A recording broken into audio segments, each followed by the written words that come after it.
Hello YouTube, this is Mr. Traction. I am back with the review of the Contour Roam camera that I bought approximately 6 months ago.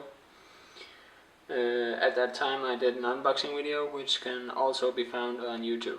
I know it's a bit late to come out with a review of this camera because a new model, the Contour Roam 2, has already been released from Contour. But you can still buy this one on the internet. So that is my main reason for coming out with this review. Alright, let's start with the price. You can buy this camera in two different packages. You can buy it as a standard package where you just get the camera and the USB cable. You can also buy it as a water sports kit, which I did. The water sports kit includes the camera, the cable, and it includes the waterproof casing right here, and it includes a surfboard mount. The waterproof casing was the main reason for me buying the water sports kit, because I've been using this for some fairly simple underwater footage, and this waterproof casing is fairly great for that. By the way, this waterproof casing makes the camera waterproof down to 60 meters. And the price, which I'm supposed to tell you about now, for the standard package, the price will be approximately somewhere between 180 and 200 euros. And the price for the water sports kit, which I bought, is somewhere between 250 and 270 euros. So you pay 90 euros extra for this one and the surfboard mount. But I think that is a fair price, because it's pretty good. The camera itself has a number of different features and buttons which I will be describing now. So let's start with the top of the camera. Here we have the record button. It has this rubber texture that makes it very easy to use in wet conditions, for instance. The camera itself, without the waterproof casing, is waterproof down to 1 meter. The camera is what Contour calls an always on camera, so you don't have to turn anything on before you start recording. You simply just push the record button forward and the recording begins. This red indicator at the top and this one at the bottom indicates that the camera is recording. Right behind this indicator there's two different indicators. Try to zoom in a little bit on those. This is the battery indicator and this is the memory indicator. When they are both red, there's almost no battery, almost no memory. When they are both yellow, there will be half battery, half memory, and when they are both green, they are both full, full memory left on the memory card and full battery. The way you actuate those is by pushing this status plus laser button at the back of the camera. So you push this and it tells you how much memory you got left and how much battery you got left. These are both supposed to be yellow at the moment, so I got approximately half battery and half memory.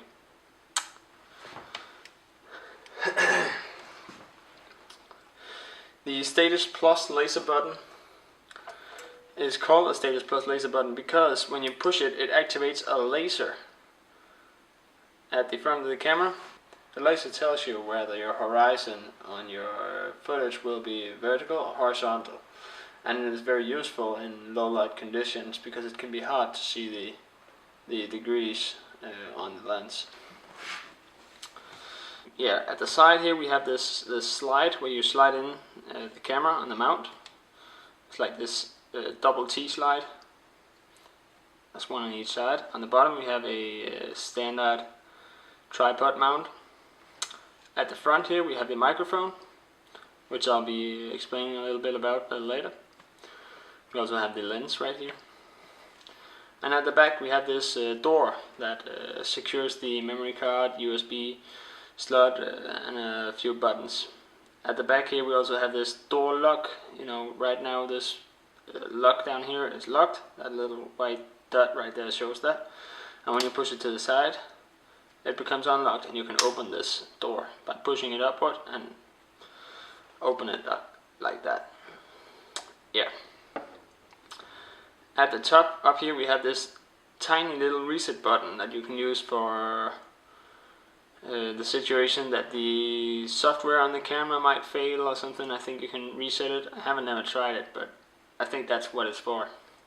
We have the USB port right here. We have this, this is the status plus laser button just on the inside, because there's this rubber sealing. Right here we have the memory card. This is a micro SD card. Down at the bottom, inside that tiny little hole right there, we got a format button. That format button is making the camera able to format the memory card in the field. In the situation that you should forget to format it before you go recording something. So that's what it's for. At the front here, as I said, we had the microphone. This is a single microphone, so there will be no stereo effect on the footage recorded. The microphone is set to handle wind noise pretty bad, but I actually haven't experienced that. I actually find it handling wind noise pretty well. The microphone does, though, seem to pick up noises like scratching on the camera and bumps and stuff, very, very loud. And when the microphone experiences a very loud noise, it automatically turns down the volume so that the noise won't be as high. The problem in that is that if you're speaking and experience a very loud noise in between, you might have to hold up your speech just a little, so the camera, so the microphone can turn up the volume again before you continue.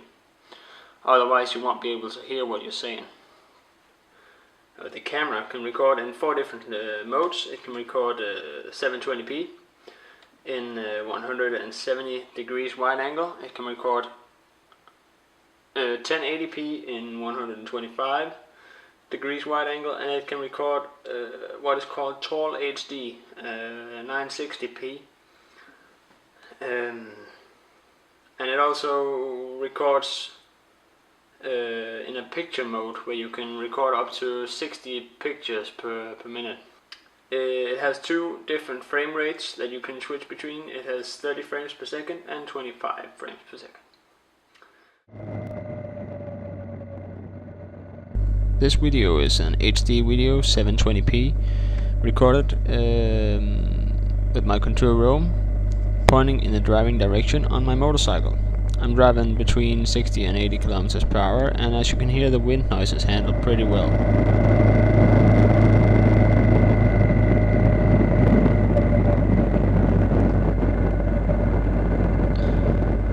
Vibrations from the engine, although, will be picked up by the microphone, and you will start to hear those now. So that is not the real engine sound, it's just vibrations coming from the engine up through the handlebar and into the microphone.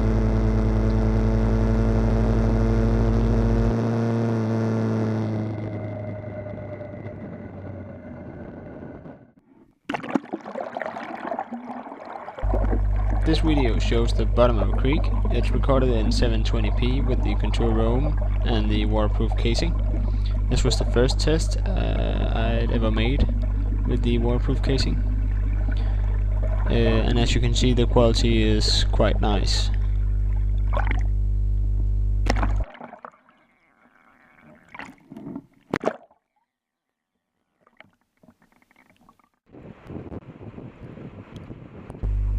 This video is 1080p recording.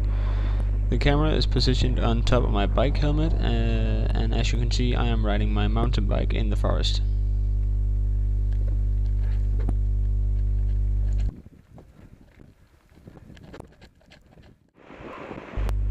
This video shows you how the camera handles light and shadow conditions. As you can see, it takes a few seconds for the camera to adapt to the lighter surroundings. Although, for an entry-level camera, I think it's doing pretty well. Again, you can see the camera is mounted on top of my bike helmet.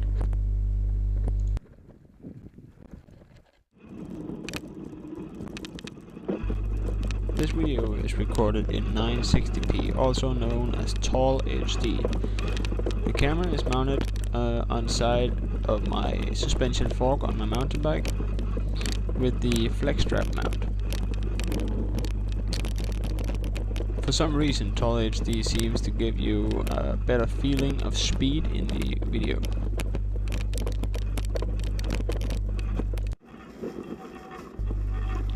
This is the last video I'll show you in this review. If you're thinking of buying the Control Roam, you should watch my unboxing as well. Be also sure to stop by my channel some other time. I'll be uploading some more videos later on. I hope you can use this review. I hope you enjoyed watching it. I kinda enjoyed making it. And thanks for watching.